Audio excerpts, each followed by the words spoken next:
Hey folks, Seamus Davis here. It's great to see you, and it's even better to be with you. I'm here with my dear friend and colleague David Racton, and we're on the road and we're heading east to Augusta National, to the Masters Tournament, the hallowed grounds, in a day of soaking in all of which that entails. David.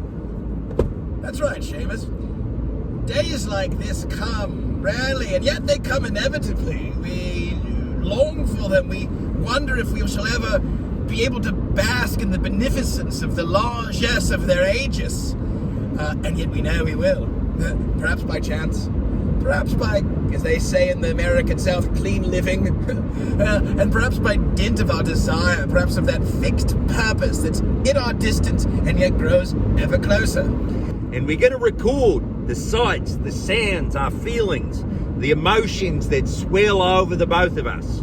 David? And when I wouldn't give to be a cult sketch artist, to perhaps draw the likes of a Scott Scheffler, of a Taylor Gooch as they walk to number 12, and without even meaning to take in the tableau of patrons that bedeck and surround them. You know, yesterday I was at a Catholic church in Mapleton, and on the blackboard, a whiteboard, a dry erase board, if you will, if you like, it said, "O Sacred Head Surrounded." And I said to the director of music there, Sean Kaswani, I said, "Sean, is that a joke? Is that a miswriting?" Yeah. Because I of course know the hymn, as you might. "O Sacred Head Now Wounded." "O Sacred Head Now Wounded."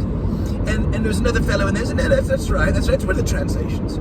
Now wounded and surrounded as being co-translations.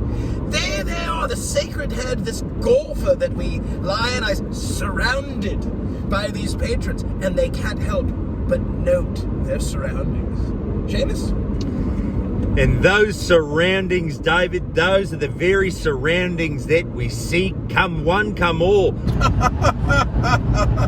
Come ye wounded. Come ye wounded, and come to be healed.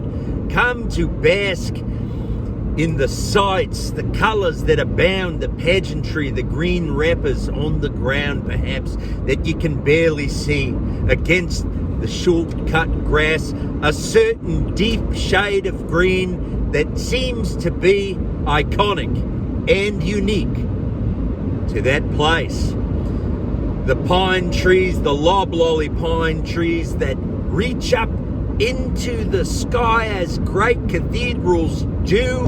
As Tom Boswell once said, that great cathedral in the pines. Those are the waters from which we will drink today. And we want to bring you along on that journey that we're on right now. In this car, hurtling eastward to that Mecca called Augusta National in the Masters Tournament. David. Yeehaw on this jihad, and for me, and for you, and for all of us, the creation, the necessitous creation of the sacred that I spoke of earlier, the sacred space, as you were talking about, the loblolly pines. And you go into a cathedral, and what are you but stone trees? What are you in but stone trees?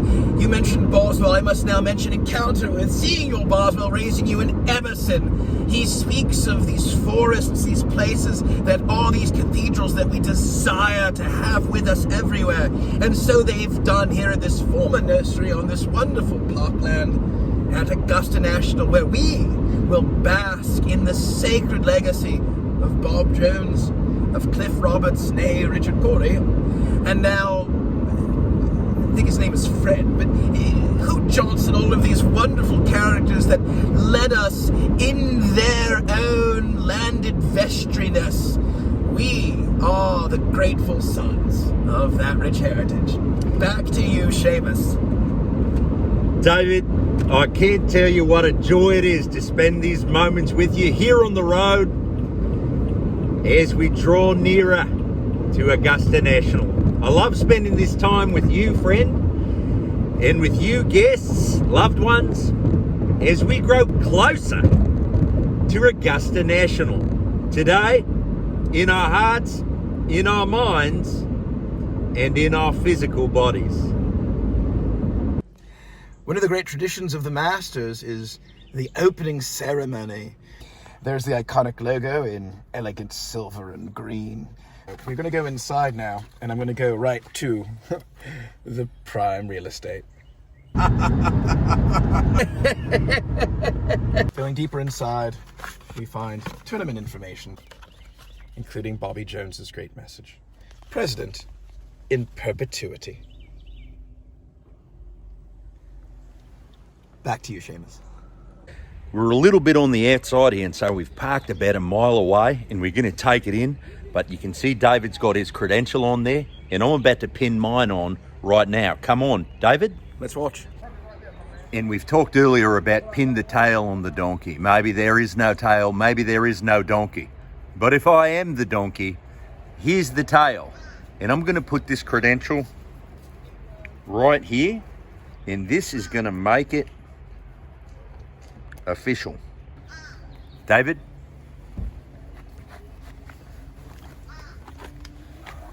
To Augusta National. And so there you have it, folks. A tremendous time out there on the grounds of Augusta National in the Masters Golf Tournament. And we're back now to return these badges to their pouch. I'm with my dear friend David Racton. David? To say that it was a day unlike any other would be true, for it was, as was your day, as are all days. But this one will demarcate itself, etched deeply, finely etched, firmly etched in our minds and our souls and our hearts. And today, the closing ceremonies at every day's end still must come to pass, and so they shall. The sacred envelope and one of the badges returns to the next holders, who will go out there on those hallowed grounds and enjoy the Masters.